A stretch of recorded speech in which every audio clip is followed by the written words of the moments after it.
Hello everyone, welcome to Ignition. And today we're changing the fuel filter on a Mitsubishi L200.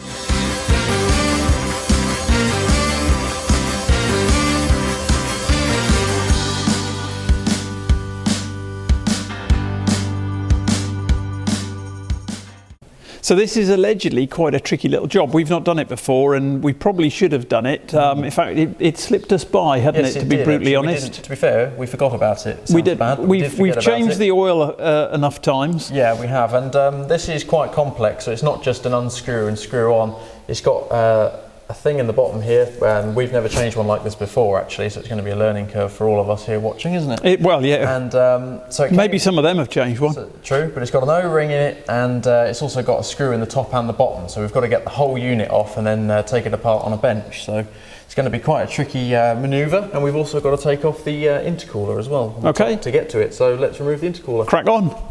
Now the intercooler is fairly straightforward to remove. It's just the 4 bolts. If I didn't make so much noise. True. 2 here and 2 at the back. And also we need to remove the pipes. This pipe right here and this pipe right here. This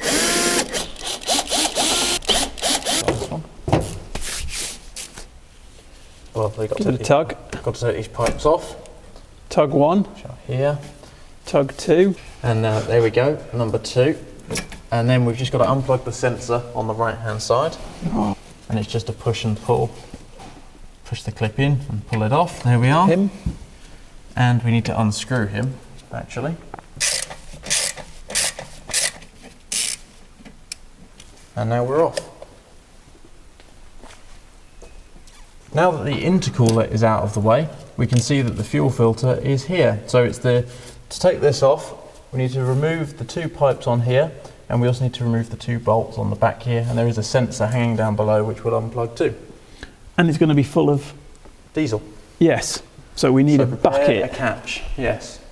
So we've just sprayed these with penetrating fluid just to help ease these. So this is a size 7. Yeah, it doesn't look like this is. I think it's not just us that's forgotten it. We've owned the truck for a year, so we certainly should have done this, but it looks like it hasn't been done for a long time. Yes, and the socket doesn't actually fit due to these metal brackets, so I'm going to have to try and stick with a screwdriver with a spanner. That looks like it's going to snap. Oh, we got him good. There we are. Now when we pull these off, diesel is going to come out. So we've no idea. No, that's all right. Not much in there. Shouldn't we? There we go. Both of those are off. Oh, nicely done. Little bit there. Not much. Now the 2 bolts back here can be a little bit of a pig to get off. They look like they're nice and tight in there, and it seems to be a size 13. Number 2's off. So if I take this off, which just slides over the bolts like this, now we should be able to reveal the sensor. So if I hold that here, hang on, look. Yeah. You can see just down here there is a sensor. So I just need to pinch it and pull that out, and out comes our fuel filter. So there's the plug there. Now here is the fuel filter. So on the bottom, which has the plug connected to it, we need to be taking this off first.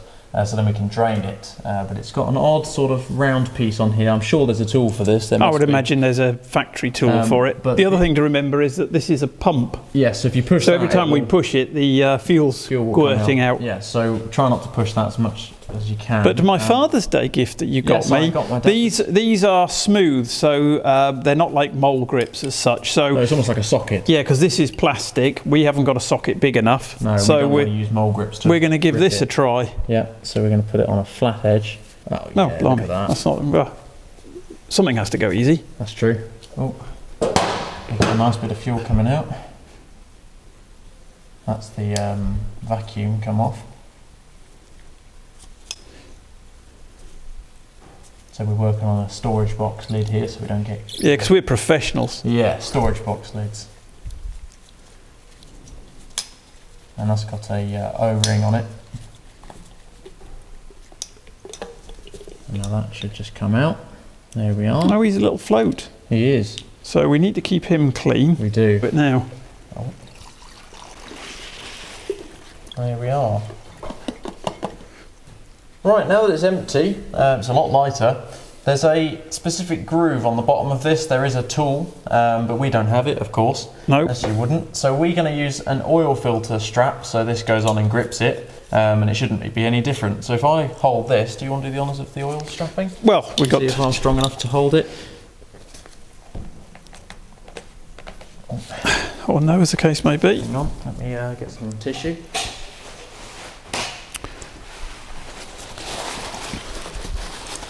You get the feeling this is going to be tight, don't you?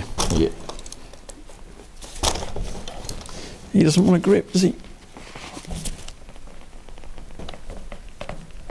Oh, no. That's everything I've got. Okie dokie, right. How are we going to do that then? Our next plan of action is to put bolts in here so we don't crush the metal on the actual piece we need to keep. So these are sacrificial bolts, as we're now going to call them. No.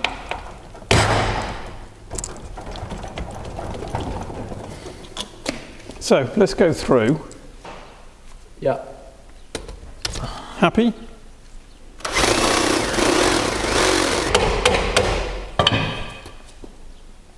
Hey! There's movement! Cool! Whoever did that up had some serious hands. Could be age. Right, we're going to start dripping fuel. So let's waz it back over to the bench and undo the top. This took a bit more getting off than we'd expected. And can we date that? Can we date it? No, I couldn't see a date on it. It just gives instructions and saying it should be done up hand tight, but that's all. Genuine Jap KO parts. No date. No date. Shame. But this is the piece we want to keep, and of course keeping it intact. There's nothing inside there, so drilling through you can almost go as high as you like. Just make sure that there is a small thread on there, probably 1/2 inch. And of course, when putting on the new filter, it comes with a new O-ring, and this O-ring goes round the float at the bottom. So we'll take this old O-ring off and replace it with a new one. So that's to keep clean. At least it's all in good nick. Yes, all looks perfect. Nice and clean. With my cleaning fetishes. New O-ring. That goes on. So let's put this top piece on. Now the seal here, do you think we should put anything on that? Well, Do you think we should smear a bit of oil on it, or let me help you with that It's question. an oil filter. Always apply a thin film of oil to the surfaces of the gasket before screwing up. Does that answer your question? Sure does. Your mum would appreciate that. Yeah, thanks. You didn't have to put that comment in. And here, and here. Oh, hang on. Go around that O-ring as well. Now I'll begin by putting this old pump top, which we need to reuse, onto our filter. So that just screws in like so. Tighten 3/4 of a turn by a mounting tool after the gasket connects. 3/4 of a turn. So we're going to me? Yeah.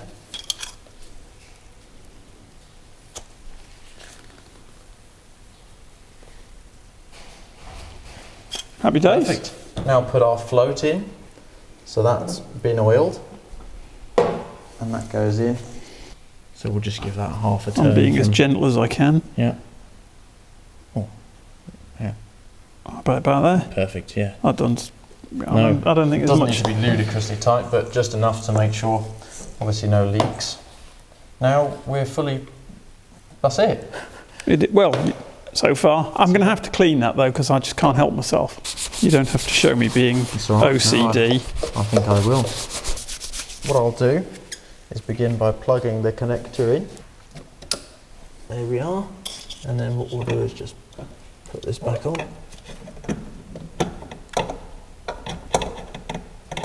It's a very snug fit. There we are.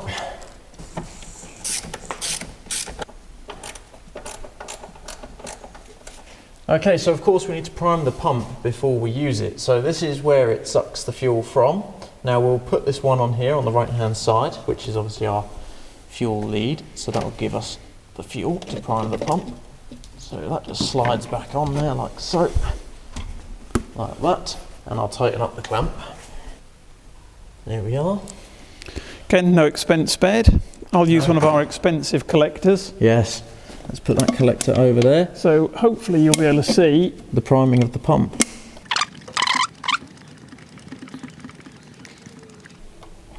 There we go, and there we are. We'll give it one more, just for visual effect. Nice. Ooh, yes. Right, Like that. That's a very clever idea. We like that. And here is our other pipe, which we can now attach as it's primed. There we go, that goes on. And just my lovely screwdriver to tighten up that clamp. There we go, very nice. Okay, so that is the pump installed and primed. Now we've just got to put the intercooler back on, plug the connector back in and reattach that up there, and we're done. Okay. Intercooler is going on. So we'll pop in down, get the pipes installed first, so they're nice like that.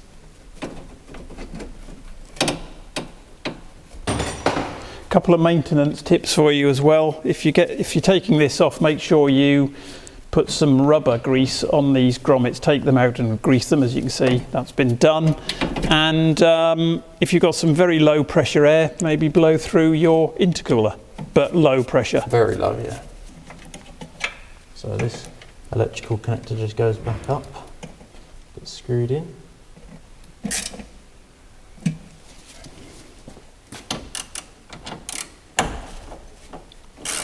Again, they don't need to be super tight, do they? No.